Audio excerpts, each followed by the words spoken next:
हमारी कमजोरी, हमारी शराफत को चौराहे पे मजाक मत बनाओ। बार बार मत जगाओ कि 800 साल मुसलमानों ने हमारे ऊपर खून किया है।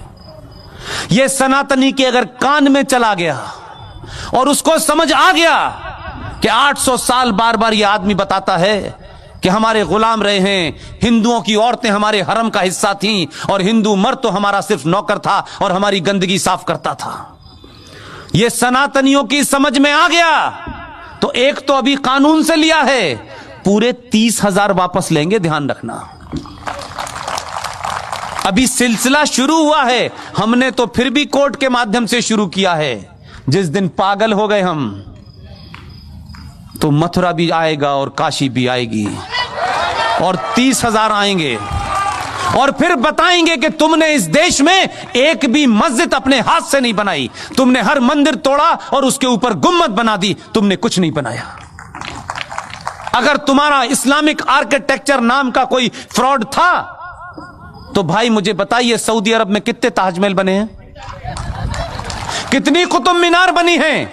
झूठे मक्कारों, किसी के मकान पे कब्जा करके नेम प्लेट लगाने से तुम्हारा मकान नहीं हो जाता। अगर इतना ही आर्किटेक्चर था तो कुछ दिखाई देता ना हमें। तुम जिन जगहों का हवाला देते हो, ईरान 77 से पहले क्या था, तुमने क्या बना दिया? और तुम्हारी तो ख्वाहिशात भी बड़ी अजीबोगरीब हैं। तुम इस देश से यहूदियों को समाप्त करना चाहते हो, वो शैतान है तुम्हारी निगाह में। काफिरों को खत्म करना चाहते हो, वो भी शैतान है तुम्हारी निगाह में। लेकिन मूर्खों, तुम्हें यहूदी की बनाई AK-47 से ही समाप्त करोगे उसे? तुमसे कुछ नहीं बनाया गया अभी तक। तुम कट्टा बना सकते हो, चाकू बना सकते हो। उसी काफिर के हथियार और उसी यहूदी के हथियार से तेल निकला, तब तुम्हें पता चला कि यहां तेल है, नहीं तो तुम्हारे लिए चंदा हो रहा था पूरी दुनिया से। तुम तो इतने एहसान फरामोश हो कि जिन्होंने तुम्हें कपड़े पहनना सिखाया, जिनकी वजह से पूरी दुनिया में आज ये कहते हो कि हम बहुत ताकतवर हैं, जिनकी बुनियाद पे हो आज भी वो टैप बंद कर दें तो टैप खोलना नहीं आता तुम्हें। चटाई और लोटा लेकर के अल्लाह को याद करने से कुछ नहीं होता। और आप इतने मक्कार हैं, इतने बुज़दिल हैं, आपका ईमान तो उस दिन पता चल गया कि आप रहते हिंदुस्तान में हैं, लेकिन आपका दिल धड़कता है फलस्तीन के मुसलमान के लिए, जिससे आपका कोई रिश्ता नहीं है। लेकिन अगर फलस्तीन के मुसलमान के लिए भारत की सरकारों पे दबाव बनाया जाए कि साहब फलस्तीन के हकों की, उनके मानव अधिकारों का हनन हो रहा है, तो हम इजराइल से संबंध नहीं रखना चाहिए। आपने भारत की बौनी सरकारों को सामने दबा दिया होगा, डरा दिया होगा कि भारत की सरकार इजराइल के साथ संबंध न रखे, क्योंकि आपको तकलीफ होती है कि वहां जो आतंकवादी हैं, जो हमास है, जो इजराइल के लोगों से लड़ती है। आप मुझे बताइए, आपकी सारी ईमानदारी, आपकी ताकत कहां चली गई जब इसी मुल्क के बॉर्डर से लगता हुआ एक मुल्क है चीन, उसने कहा दाढ़ी आधी, पजामा नीचे, अजान बंद, मस्जिद खत्म, रोजा आधा और मोहम्मद का नाम रखा तो ऊपर।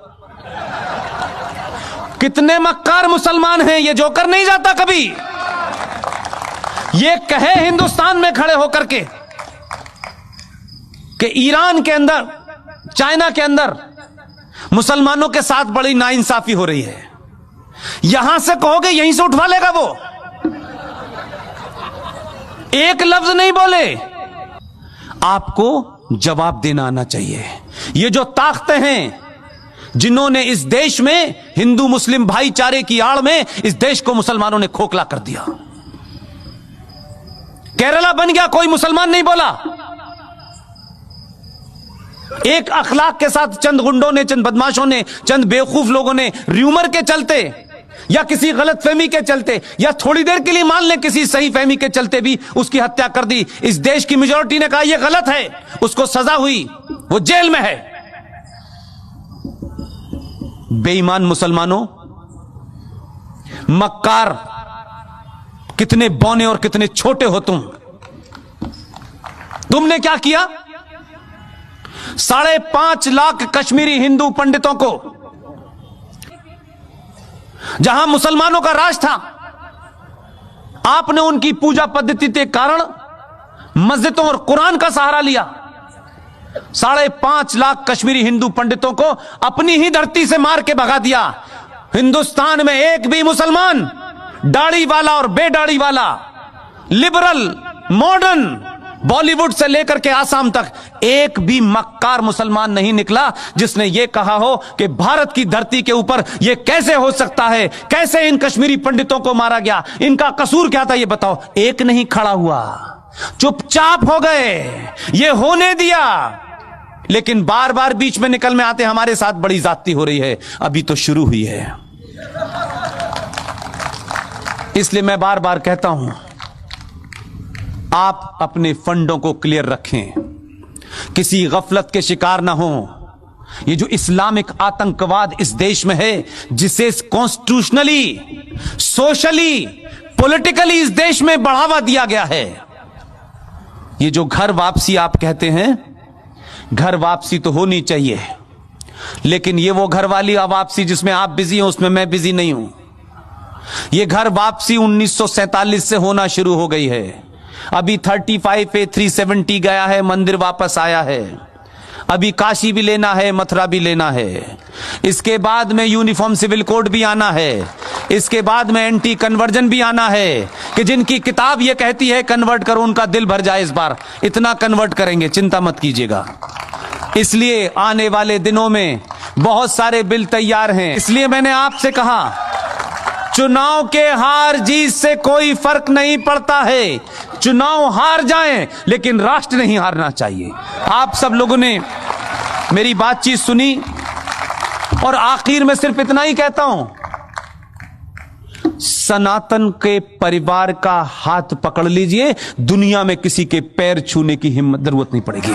बहुत बहुत शुक्रिया, थैंक यू वेरी मच।